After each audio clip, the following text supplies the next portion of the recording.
poisoned with radioactive polonium in a restaurant in London 4 years ago.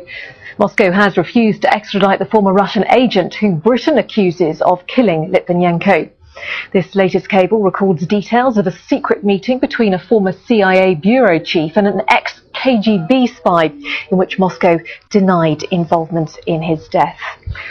Well, Alex Goldfarb was a friend of Litvinenko and has written extensively about his death. He joins me live now from our studio there in New York. Thanks for being with us.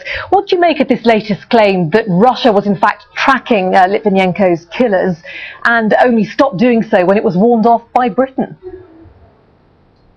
I think it was a clumsy effort of spin control by the Russians. It happened 2 weeks after Litvinenko's death, and the implication of this statement that was made by the Russian official to the US official was that it was not a state-sponsored crime and that some non-state actors perpetrated it. Moreover, that the Russians were warning the Brits about that. And this is, nobody believed that even at the time, because another Wikileaks cable at about the same time mentions Deputy Secretary of State Dan Fried saying that he believed that Putin personally was behind this murder. So this is what Russians have been doing all along. They were trying to somehow invent or plant disinformation stories about blaming Chechen separatists, for example, for all kinds of things, and this is one of them, I'm sure. All right, so you believe that is spin on Russia's side. What about the idea, is there any truth in the idea that perhaps Britain knew that there was going to be an assassination attempt and didn't do enough to stop it? Do you believe there's truth in that?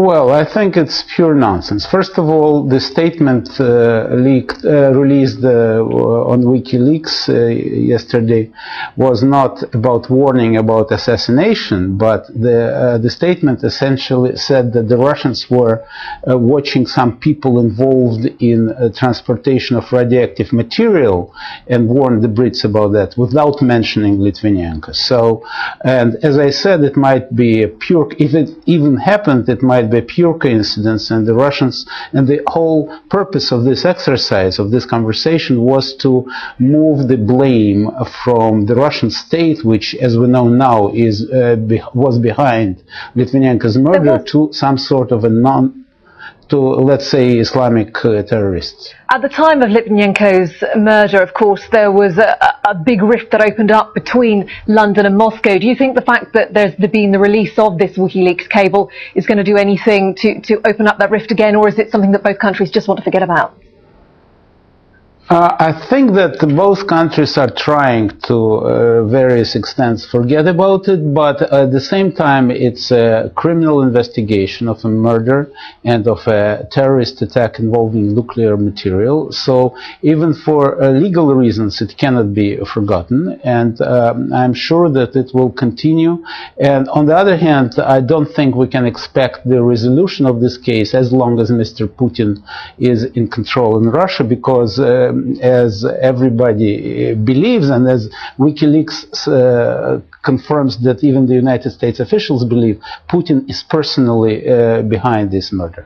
All right, must leave it there. Alex Goldfarb, appreciate your time. Thank you for joining us there from New York. Well, there have been other fresh revelations from WikiLeaks. Let's return now to Rida in Doha to get more on that. Rida.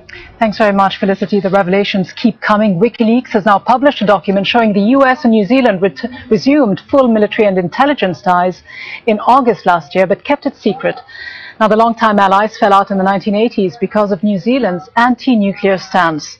The US Embassy in Wellington sent a cable to Secretary of State Hillary Clinton in January, advising her to keep the agreement private. Another cable highlights US moves to try to persuade New Zealand to reverse its anti-nuclear position.